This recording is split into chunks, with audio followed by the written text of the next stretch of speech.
ईश्वरं सच्चिदानन्दरूपं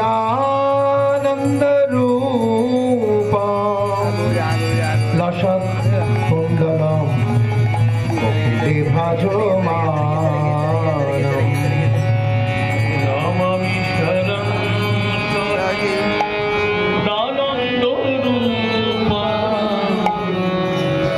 लसत्कुण्डलं कपिले भजमानं नमामि शरणं सच्चिदानन्दरूपं लसत्कुण्डलं कपिले भजमानं नमामि शरणं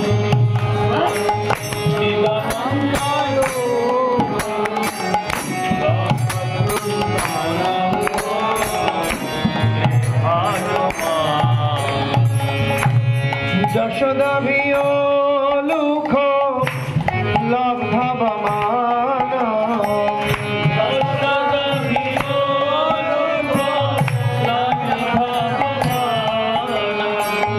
পরামৃত কত দ্রুত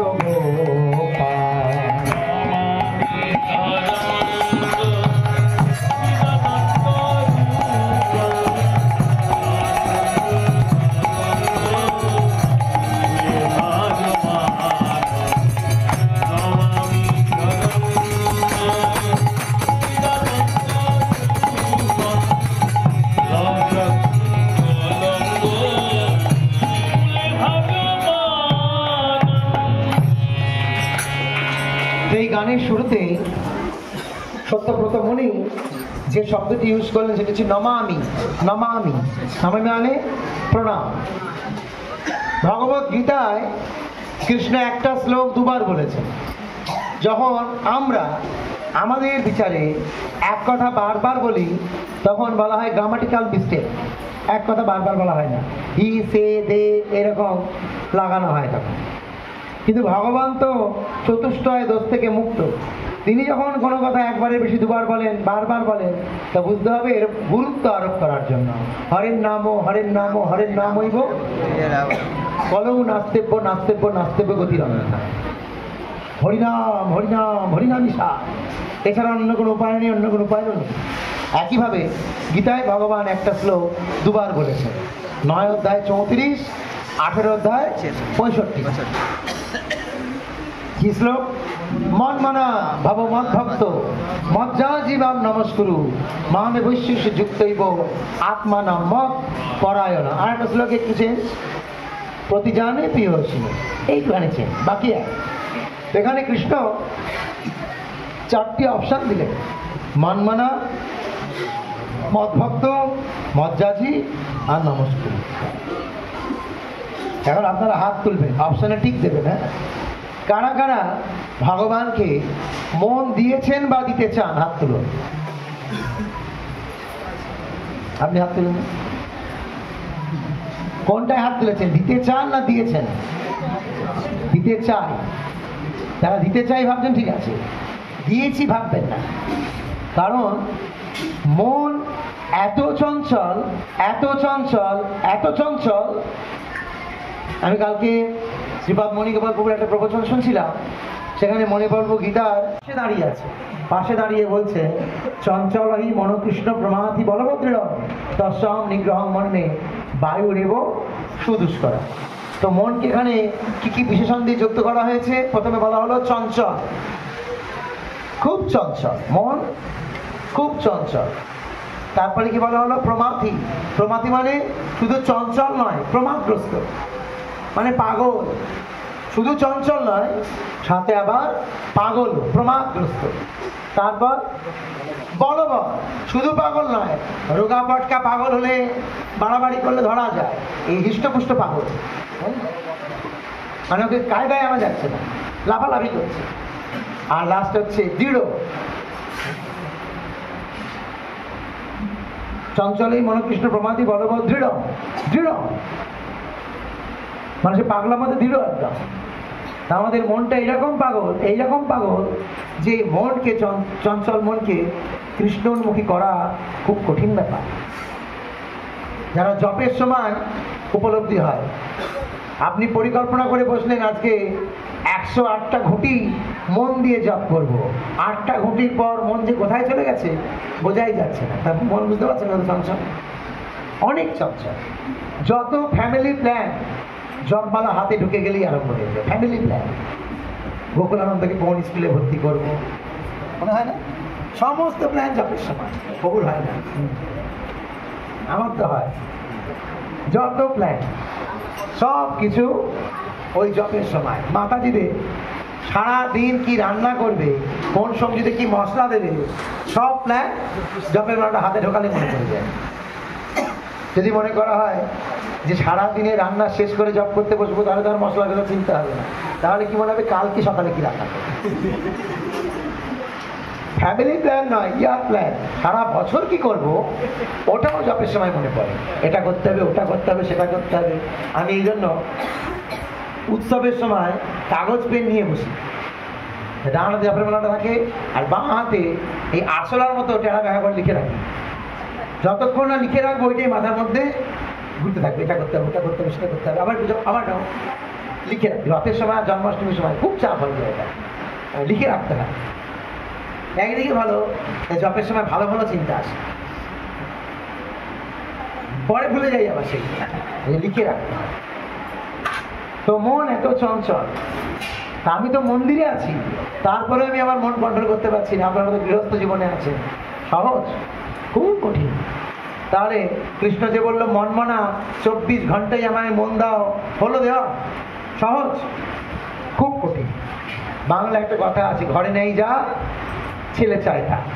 কৃষ্ণ জানে যে মন দেওয়া সম্ভব নয়, টাকা দেওয়া সম্ভব, ডোনেশন দিতে বলে দিয়ে দেবে, কিন্তু মন দেওয়া খুব কঠিন, খুব কঠিন। তারপরে হলো মদ ভক্ত। কারা কারা ভক্ত হাত তুলুন। হাত কমে গেছে। আগেরটাই মনমনা বললাম, আপনি যেভাবে কাটাকুটি খেলে দিলেন, আবার মদ ভক্ত বলবো, আবার কি বলবেন তা ঠিক। কারা কারা ভক্ত হাত তুলুন। ভক্ত হওয়া খুব কঠিন, ঠিক তো নাকি? একটু মান সম্মান আঘাত লেগে গেলে প্রসাদ পেতেও আসে না। ভক্ত হওয়া তো অনেক দূরের ব্যাপার, মান সম্মানে আঘাত। যদি শিক্ষাগুরু গিয়েও বলে এসব প্রসাদ পেতে, না আমি যাবো, প্রবচন শুনতে যাবো, প্রসাদ পেতে যাবো, অত সোজা ভক্ত হওয়া বলবো খুব কঠিন। ভক্তকে যার উপর দিয়ে কৃষ্ণ রোলার চালিয়ে দেবে, রোলার, তারপরেও যার মতি কৃষ্ণের থেকে এক চুলও কমবে না, সে হচ্ছে ভক্ত। প্রমাণ শ্রীবাস ঠাকুর, যার ঘরে চৈতন্যদেব উদণ্ড নৃত্য করছে আর তার 5 বছরের ছেলে মারা গেল। মহাপ্রভু, এই শ্রীবাস মহাপ্রভুকে কোনো আর্গুমেন্ট করেছে কেন আমার ছেলে মরল? করেছে? বলি মহারাজের সবকিছু কেড়ে নিয়েছে, সবকিছু কেড়ে নিয়ে নাক পাশে বন্দি বানিয়ে দিয়েছে, কিন্তু বলি মহারাজ কোনোদিনও ভগবানকে বললেন? আমি কালকে একটা উদাহরণ দিয়েছিলাম, মনে আছে তোমার? কি উদাহরণ দিয়েছিলাম? যে ভগবানের প্রিয় হতে গেলে আগে কি করতে হবে, কি উদাহরণ মনে পড়ছে না আপনার? ফুটবলের উদাহরণ দিয়েছিলাম। ফুটবল, আপনি হাত তুলে, আপনার আমার প্রশ্নের উত্তর আমি দিলাম, আপনি হাত তুলে দিচ্ছেন। আপনি যদি বলতে পারতেন আমি হাত তুলে দিতাম, আমার মনে পড়ে গেছে। ফুটবলের উদাহরণ দেওয়া হয়েছে। একটা প্লে গ্রাউন্ডে 22 জন মিলে ফুটবল খেলছে, 22 জনের একটাই কাজ ওই ফুটবলটাকে লাফ মারা। আপনার কাজ আছে? 22 জন মিলে একটাই কাজ করছে। কি কাজ করছে? ফুটবলটাকে যার গায়ে যত শক্তি আছে সব শক্তি পায়ে নিয়ে যে ক্যাচ করে একদম 22 জনে মিলে লাফ মারছে। তারপরেও ওই ফুটবল গড়াতে গড়াতে যে দলকে জিতিয়ে দেয় ওই দলের ক্যাপ্টেন যখন ট্রফিটা আনার জন্য যায়, ওই ফুটবলটাকে আর পায়ে রাখে না, পা দিয়ে ফেলতে ফেলতে নিয়ে যায় না, তখন কি করে বুকে জড়িয়ে ধরে চুম্বন দিতে যায়। যদিও সেই ফুটবলটা কত লাভ খেয়েছে, কত নোংরায় গড়াগড়ি খেয়েছে, এখন ফট লাগাচ্ছে, ভুলে যায়। কেন? তো আমাদেরকে বুঝতে হবে যে লাভ খায় সেই আলিঙ্গন পায়। আগে লাভ খেতে হবে, কিন্তু আমরা ভক্তি জীবনে এসে এক লাভেই উপকার, তাই ভক্তি জীবনটা হচ্ছে না। ভক্ত মানে কি? ভক্ত মানে কৃষ্ণের শত শত পরীক্ষায় তাকে উত্তীর্ণ হতে হবে। একটা দুটো পরীক্ষা নয়, শত শত পরীক্ষা আসবে জীবনে। এত বড় দীর্ঘ নিঃশ্বাস কেন? পরীক্ষায় পাস করতে পারবো তো? অধ্যাবসায় করলে অবশ্যই পাস করা যাবে। কারা কারা চান কৃষ্ণের ফুটবল হতে? হাতটা ছোট কেন? হ্যাঁ, কৃষ্ণের ফুটবল হতে হবে। কৃষ্ণের ফুটবল হওয়া মানে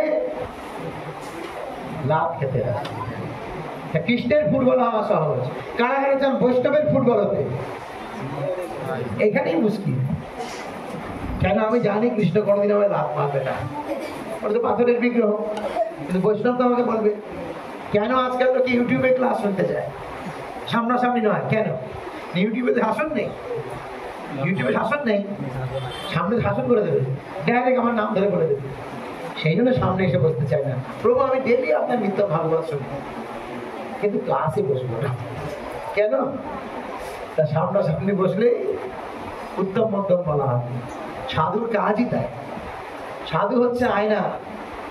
আয়না আপনি যেমন তেমনটা আপনাকে দেখা দেবে, চেঞ্জ করা যাবে না, যেমন তেমন।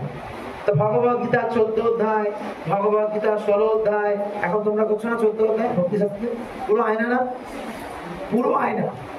গুণত্রয় বিভাজ্য, আমি কোন গুণে আছি। আর দৈবাসুর সম্পদ বিবেক 16 অধ্যায়, যে আমার মধ্যে কোন গুণ কাজ করছে, অসুরের গুণ না দৈব গুণ, সব দেখা যাবে। তাই 14 আর 16 অধ্যায়টা পড়ি। সাধু হচ্ছে এরকম আয়নার মতো।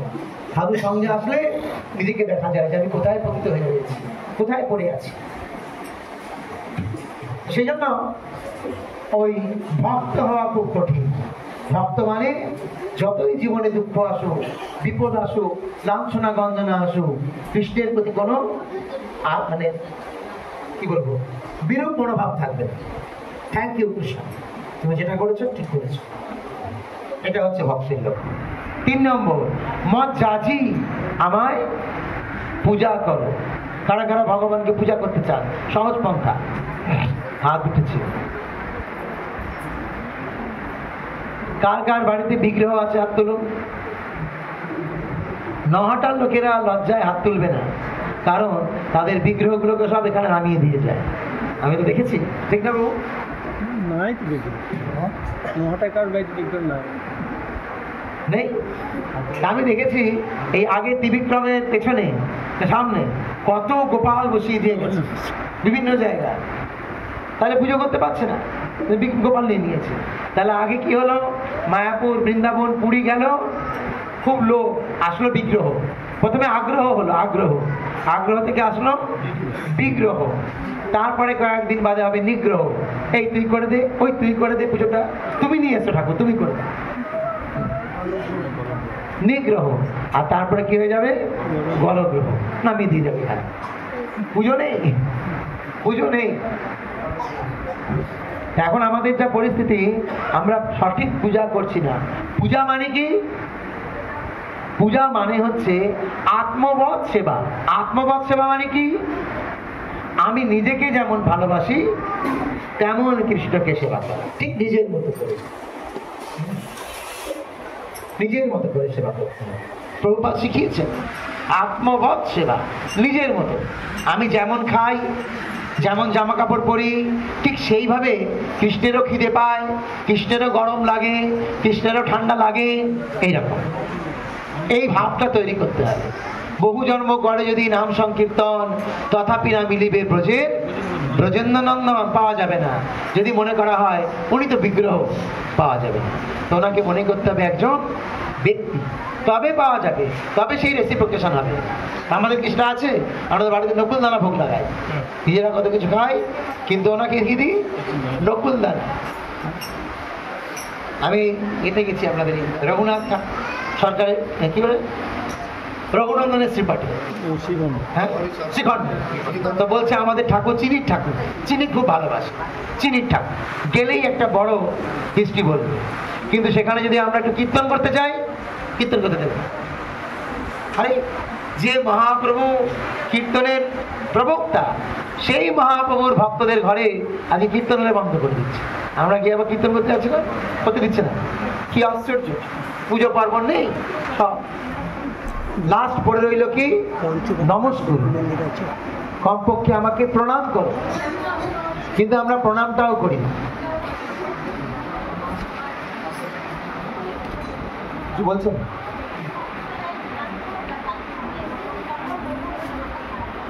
কোথায় তারা, কোথায়? ঠিক আছে, চলে যান। তো আমরা প্রণাম করি কেমন করে? 14 বার এরম করে প্রণাম, কিন্তু একবার এরম করো। তো ভগবানকে কমপক্ষে প্রণাম করতে হবে। এখানে তো কোনো ট্যাক্স লাগছে না, কোনো খরচ নেই, প্রণাম তো করতে হবে। তো ভগবানকে প্রণাম করার ফল কি? একবার ভগবান রাম যখন কোথায় আছে, কিষ্কিন্ধায়, আর বিভীষণ আসছে পুষ্পক বিমানে করে লঙ্কা থেকে, তো দেখতে পেয়েছে কে? দেখতে পেয়েছে লক্ষণ, দেখতে পেয়েছে যে ওই শত্রুপক্ষ থেকে বিমান আসছে। জিজ্ঞেস করেছে বিমানটা কি নামতে দেওয়া যাবে? লক্ষণ বলছে না, নামতে দেওয়া যাবে না। রাম বলছে হ্যাঁ আসুক, কে আসছে আসুক। বিভীষণ এসে এসে ষষ্ঠাঙ্গে প্রণাম করেছে। কাকে? রামকে। আর রাম বিভীষণকে আলিঙ্গন করে বললেন যে আমি তোমাকে লঙ্কা দিয়ে দিলাম। আরে যুদ্ধই হয়নি, কে জিতবে কে হারবে ঠিক হলো না, লঙ্কা করে দিল, তবে লঙ্কা দিয়ে দিল। তখন হনুমান জিজ্ঞেস করছে প্রভু কালকে যদি রাবণ এসে প্রণাম করে তখন কি হবে? তখন রাম বলছে আমি অযোধ্যা দিয়ে দেবো। তখন হনুমান বলছে যে নন্দীগ্রামে বসে বসেছে ভরত প্রার্থনা করছে, তাহলে ওর কি হবে? তখন রাম বলছে নিজেকে দিয়ে দেবো, আমি আমাকেই দিয়ে দেবো। তাহলে যদি কেউ ভগবানকে একবার শ্রদ্ধার সহিত প্রণাম করে, প্রণাম মানে ন মম, আমার বলে আর কিছু রাখলাম না, সব তোমায় সঁপে দিলাম, নিজেকেই দিয়ে দিলাম, প্রণাম। সেই প্রণামের ফলে কি হয়? ভগবান নিজেকে দিয়ে দেয়, এত শক্তিশালী প্রণাম দিয়ে দেয়। ভগবানকে প্রণাম করতে হবে।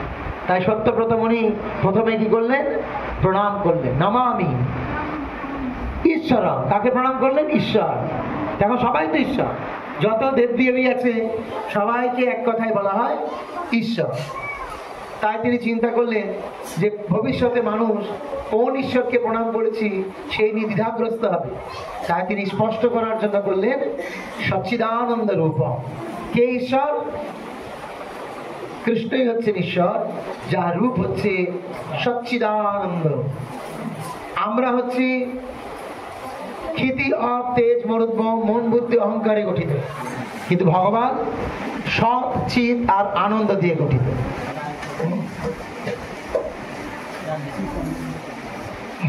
গানটা শেষ করি। হরে কৃষ্ণ। কিসে এসছেন? ট্রেনে না বাসে না গাড়িতে? হ্যাঁ, লাস্ট ট্রেন কটায়? 9টায়। এই তোমাদের যাওয়ার আছে? তাহলে পিস করবে না, চুপচাপ বসবে।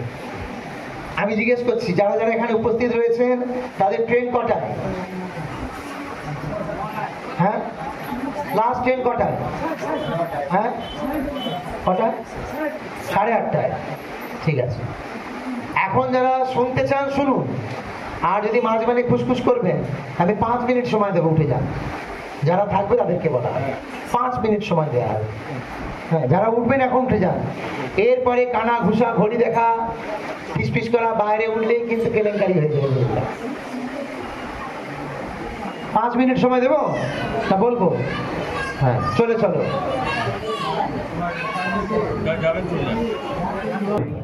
আমার শিক্ষাগুরুরা বলেন যত ভিড় কমবে তখন ভিড় কমলে কি হবে? যারা কৃষ্ণকে পেতে চায় তারা আরো কাছে এগিয়ে আসবে। হ্যাঁ, ভালো হবে, ভিড় বাড়িয়ে দাও। ঠিক, এখন আমি নিশ্চিন্তে 8টা পর্যন্ত ক্লাস। জিভ বের করছে, দেখেছো সৌমর মা? তার মানে কৃষ্ণ কথায় জিভ বেরোচ্ছে। আর আমাদের স্মৃতিমঞ্জুরি মাতাজি বলে সৌমর মা নাকি বিশাল বড় ভক্ত। এই তার ভক্তের পরিচয়, বুঝছে? কৃষ্ণ কথায় জিভ বেরিয়ে যাচ্ছে। হরে কৃষ্ণ। তো কোথায় গেলাম আমি, কতখানি বললাম? হ্যাঁ, নমস্কার বলছিলাম, নমস্কার। হ্যাঁ, সচ্চিদানন্দ বলছি। তো ভগবানের রূপ হচ্ছে সচ্চিদানন্দময়। সৎ মানে নিত্য, চিৎ মানে আনন্দ, সরি চিৎ মানে হচ্ছে জ্ঞান, আর আনন্দ মানে আনন্দ। সচ্চিদানন্দময় ভগবানের শ্রী বিগ্রহ, সচ্চিদানন্দময়। কিন্তু এটা বলার পরও সত্যব্রত মুনি চিন্তা করলে, আমি তো সচ্চিদানন্দময় ভগবান বললাম, কিন্তু মানুষের ধারণা নেই তিনি কি সাকার মানে যারা, তার আকার আছে না আকার নেই। এটা একটা বড় কনফিউশন আমাদের এই হিন্দু ধর্মে। এই ভগবানকে নিয়ে কনফিউশনের শেষ নেই। কে ভগবান, কেমন ভগবান, তিনি সাকার না নিরাকার, অনেক সমস্যা। মুসলিমদের খ্রিস্টানদের মধ্যে এত সমস্যা নেই যত সমস্যা হিন্দুদের মধ্যে। যেখানে ভগবান গীতায় বলে দিয়েছে যে আমার সবিশেষ রূপের উপাসনাই শ্রেষ্ঠ, তারপরেও আমাদের তথাকথিত ধার্মিক ব্যক্তিরা, ধর্মগুরুরা ভগবানকে নিরাকার বলে প্রতিপন্ন করে। ভগবানের কোনো আকার নেই, উনি নাকি জলের মতো, যে পাত্রে রাখা হয় সেই পাত্রের আকার ধারণ করে, এইটা তাদের ফিলোসফি। তো ভগবানকে যুগপৎ বলা হয়। যুগপৎ অর্থাৎ একসাথে দুটো গুণ ভগবানের মধ্যে রয়েছে, সাকার নিরাকার দুটো। মনে থাকবে কি বললাম? ভগবান সাকার নিরাকার দুটোই। কেন? যদি ভগবান কেবল সাকার বলা হয় তাহলে ভগবানকে বেঁধে দেওয়া হলো। ভগবান তো অসীম, অসীমকে কি কখনো কোনো রূপের মধ্যে বেঁধে দেওয়া যায় না তো। তাই তিনি নিরাকারও বটে, সর্বত্র তিনি অনুরণীয়ান, মহতমহিয়ান, ছোট থেকে ছোট হতে পারে, বড় থেকে বড় হতে পারে, সবকিছুর মধ্যে তিনি আছেন, রূপ আছে, নিরাকার অবশ্য। আবার একইভাবে সাকারও। সকালে উদাহরণটা কিছুটা বলছি আপনাদেরকে। এই হারমোনিয়ামটা কেউ তৈরি করেছে তো নাকি না পারে? তো হারমোনিয়ামের বাক্স, হারমোনিয়ামের রিড, যন্ত্রপাতি তৈরি করলো। এত কিছু তৈরি করার পর যখন হারমোনিয়ামকে টিউনিং করবে, টিউনিং, যে হারমোনিয়াম বাজাতে জানে, গান জানে, সেই তো হারমোনিয়ামের টিউনিংটা করতে পারবে। তাহলে বিশ্ব স্রষ্টা এত সুন্দর সুর দিল, এত সুন্দর রূপ দিল, আর সুরকার রূপকারের রূপ নেই, এটা আবার হয় নাকি? উপনিষদে একটা শ্লোক রয়েছে, সবাই বলবো হাত জোর করে। ওম পূর্ণমদ পূর্ণমিদম পূর্ণমদচ্যতে পূর্ণস্য পূর্ণমাদায় পূর্ণমেবাবশিষ্যতে। ভগবান তো পরম পূর্ণ, পরম। ধরুন ঔদার্য চন্দ্রদাস, হাত, নাক, মুখ, চোখ, মাথা সব আছে, কিন্তু গলা দিয়ে আওয়াজ বেরোয় না, বোবা। কি বলতে? পূর্ণ না অপূর্ণ? অপূর্ণ। দেখতে ঠিক আছে, কিন্তু এত কিছু থাকা সত্ত্বেও উনি অপূর্ণ, বোবা। তাহলে ভগবানের যদি কোনো কিছু না থাকে, ভগবান কথা বলতে পারে না, ভগবান খেতে পারে না, ভগবান শুনতে পারে না, তাহলে তাকে পূর্ণ বলা যাবে? তাহলে বিশ্ব স্রষ্টা বিশ্বকে পূর্ণ সৃষ্টি করবে, কিন্তু তিনি নিজেই পূর্ণ নয়। ভগবানের সৃষ্টিটা কিরকম পূর্ণ দেখুন। কেউ বট গাছ লাগায়? হ্যাঁ না। কেউ বট গাছ লাগায়, ধান গাছ লাগায়, গম গাছ লাগায়, গোলাপ গাছ লাগায়, কিন্তু বট গাছ লাগায়? কিন্তু ভগবান বট গাছকে কি শক্তি দিয়েছে? বট ফল পাখি খেলো, পাখি খেয়ে মলত্যাগ করলো, সেই মল দিয়ে বটের বীজ পড়লো, সেখানে গাছ হয়ে গেল। দেখুন ভগবানের সার্কেলটা কিরকম পূর্ণ, ঠিক না? ভগবান যে সাইকেল তৈরি করেছে, ইকোসিস্টেম, কতটা পূর্ণ বুঝতে পেরেছেন? কতটা পূর্ণ।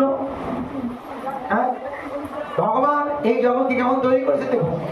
পৃথিবীর 3 ভাগ জল, 1 ভাগ স্থল, 3 ভাগ জলের মধ্যে অধিকাংশ সমুদ্রের লবণ জল। সেই জলকে সূর্যের আলো দিয়ে বাষ্পীভূত করছে।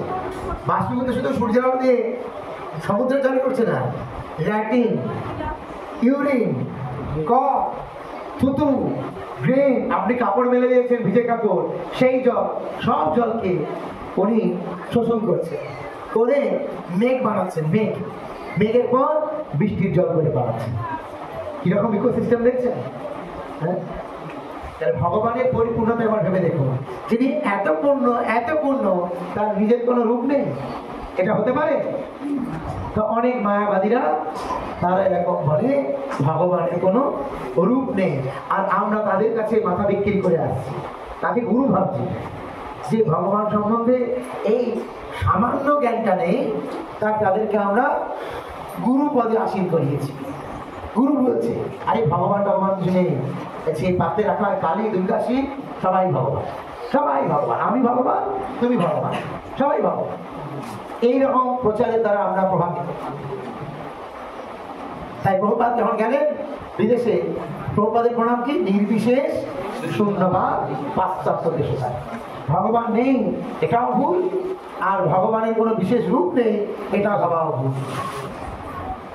নির্বিশেষ শূন্যবাদী পাশ্চাত্য দেশতা, ভগবানের বিশেষ রূপ রয়েছে। এই যে আপনারা ত্রিবিক্রমকে দর্শন করতে এসছেন, এই ত্রিবিক্রম কি পুতুল না স্বয়ং? যদি পুতুল ভাবে তাহলে রেসিপ্রোকেশনটা আপনারও পুতুলের মতো হবে। একটা গল্প না বললেই, অনেক মন্দিরে এই বিগ্রহ তো চুরি হয়েছে, ঠিক না?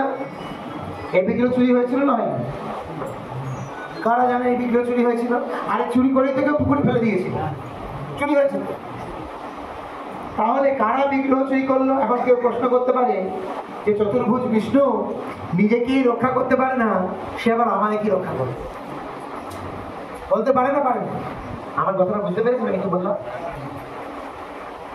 যে নারায়ণ চুরি হয়ে গেল বিগ্রহ, নিজেই যে নিজেকে রক্ষা করতে পারে না, সে আমায় কি রক্ষা করবে প্রার্থনা করলে? তো যে চোর, সে কি চুরি করতে এসেছিল? কোষ্ঠী পাথর। সে কিন্তু নারায়ণ কি চুরি করতে আসেনি, কি চুরি করতে এসেছে? কোষ্ঠী পাথর। তা ভগবান তাকে কোষ্ঠী পাথরের এক্সেপ্টেশন দিয়েছে। কৃষ্ণের এক প্রতিজ্ঞা আছে পূর্ব হইতে, যে তারে জয়ছে ভজে কৃষ্ণ তারে ভজে তৈছে। যেহেতু সে কোষ্ঠী পাথর চুরি করতে এসেছিল, কৃষ্ণ তাকে কোষ্ঠী পাথরের রেসিপ্রোকেশন দিয়েছে। চুরি করতে পেরেছে, তাহলে আবার এখানে কি করে আসবে? কিন্তু ভক্ত তাকে জানে স্বয়ং পুরুষোত্তম ভগবান। তাই চৈত্র মাসে যখন আমাদের বাৎসরিক উৎসব হয়, কোথা থেকে যে এত বড় উৎসব রূপ নেয় কেউ বলতে পারে না। এই প্রত্যন্ত গ্রামে এত বড় উৎসব, এত এত লোক খাচ্ছে, কি করে হচ্ছে কেউ বলতে পারছে না। কি করে? সায়ক তো লক্ষ্মীপতি, ওনার আয়োজনে সব হয়ে যাচ্ছে। তাহলে সাক্ষাৎ আছে না? এখন সর্বত্র কৃষ্ণের রূপ করে ঝলমল, সেই দেখিতে পায় যা আঁখি নির্মল। আমাদের আঁখি মাতাজি চোখের চিকিৎসা করেন না করেন? যখন আপনার বিউটি পার্লারে সাজগোজ হয়, চোখেরও কিছু হয় নাকি? সাজগোজ হয়, সেই চোখ দিয়ে এনাকে দেখা যাবে? হ্যাঁ, আইলাইনার লাগালে এনাকে দেখা যাবে না। ওই চোখে আইলাইনার লাগিয়ে ভ্রুগুলোকে, লোমগুলোকে লম্বা লম্বা করে যায়, ওনাকে চোখটা যেন বড় বড়, ওই চোখ দিয়ে দেখা যাবে না। তাহলে আমি একটা আইলাইনার দেবো, কারা কারা লাগাতে চাইছেন হাতে? চোখের পিছুটি পরিষ্কার হয়ে যাবে। বলুন আমার সাথে সাথে, প্রেমাঞ্জন ছুরিত ভক্তি বিলোচনেন শান্ত সদৈব হৃদয়েষু বিলোকয়ন্তি জংশ্যাম সুন্দরম চিন্ত গুণস্বরূপম গোবিন্দমাদি পুরুষম অহং ভজামি। এটা হচ্ছে ইসকনের দেওয়া আইলাইনার, এটা চোখে লাগাতে হবে। কি আইলাইনারটা? কি আইলাইনার? প্রেম, প্রেম, প্রেমাঞ্জন। অঞ্জন মানে কাজল। কিসের কাজল লাগাতে হবে? প্রেমের কাজল। ওই বাকি জগতের লোকেদের কাজল লাগানো আছে, কিসের কাজল? ঈর্ষার কাজল। তারা ভগবানকে ঈর্ষারু হয়ে গেছে।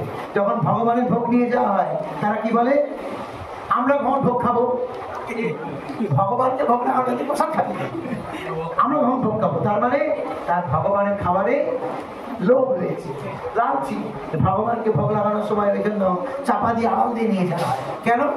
বলে নজরটাই আছে কুকুরের মতো, নোংরা নজর, খালি ভগবানকে খাবে এরকম। কারা করে এটা? যারা ভগবানের ভোগ খায় তাদের কি বলা হয়? কে বলবে? হ্যাঁ, চোর। একদম সঠিক কথা আছে, অসুর বলা হয়, অসুর। কেন? মহালয়া কারা কারা দেখেছেন? ওই রম্ভাসুর একটা নারীর মূর্তি ধারণ করে কাত্যায়ন ঋষির আশ্রমে প্রবেশ করলে, আর কাত্যায়ন ঋষির আশ্রমে যজ্ঞের জন্য ঘি রাখা ছিল, তাকে বলে হবি। আর সে হবিটা খেয়ে নেবে। তো কাত্যায়ন ঋষি কার জন্য যোগ করছিল? নারায়ণের জন্য। যজ্ঞেশ্বরের উদ্দেশ্যে যজ্ঞের আয়োজন করেছিল ঘি, সেই ঘিটা খেয়ে নিল কে? ব্রহ্মা।